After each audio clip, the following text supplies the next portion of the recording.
வணக்கம் மக்களே, சற்றுமுன் கிடைத்த தகவல் ஒன்றை பார்க்க போகிறோம். கருணாநிதிக்கு செம்மொழிக்கும் என்ன சம்பந்தம்? தமிழ் மொழி செம்மொழியாக இருந்ததா? நீங்கள் ஆக்கினீர்களா? சீமான் கேள்வி. திடீர் தகவல். இந்த ஒரு தகவலை பற்றி தான் நாம் பார்க்க போகிறோம். தகவலை பார்ப்பதற்கு முன்னதாக நீங்கள் நம்மளுடைய சேனலுக்கு புதிய பார்வையாளர்களாக இருந்தீர்கள் என்றால் மறக்காமல் நம்மளுடைய சேனலை சப்ஸ்கிரைப் செய்து வைத்துக் கொள்ளுங்கள் மக்களே. தற்பொழுது தமிழ் மொழி செம்மொழியாக இருந்ததா? நீங்கள் மொழி செம்மொழி ஆக்கினீர்களா?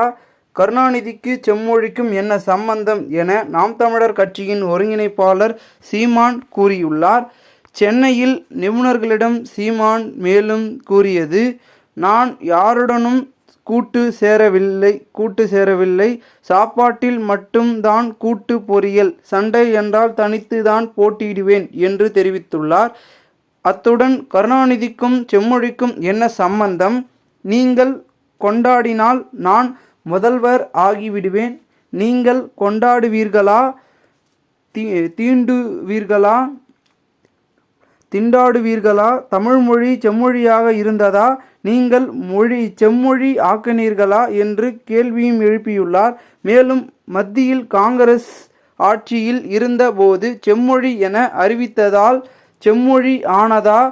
தமிழ் செம்மொழி என அனைவரும் கூறுகின்றனர். நீங்கள் யார் தமிழ் மொழிக்கு அங்கீகாரம் பெற்றுத்தர என்று சீமான் கேள்வி பேசியுள்ளார்.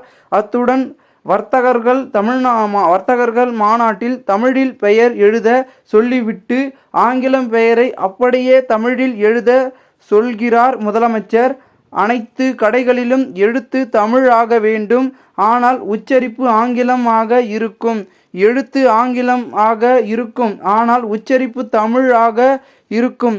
தமிழ்நாடு என பெயர் வைத்து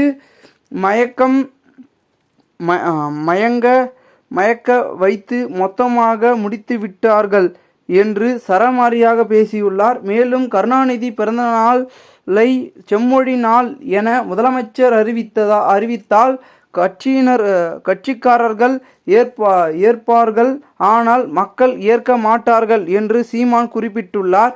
அத்துடன் செம்மொழிக்காக உயிர் நீத்தவர் தாளமுத்து நடராஜன், அவர் இறந்த நாளை செம்மொழி நாளாக வைக்க வேண்டும் என்றும் அதுதான் நடக்கும் என்றும் நீங்கள் ஆசைக்கு அறிவிக்க வேண்டியதுதான் என்று சீமான் நிபுணர்களிடம் குறிப்பிட்டுள்ளார். இந்த ஒரு தகவல் மிகவும் அரசியல் வட்டாரங்களில் பரபரப்பாக பேசப்படுகிறது.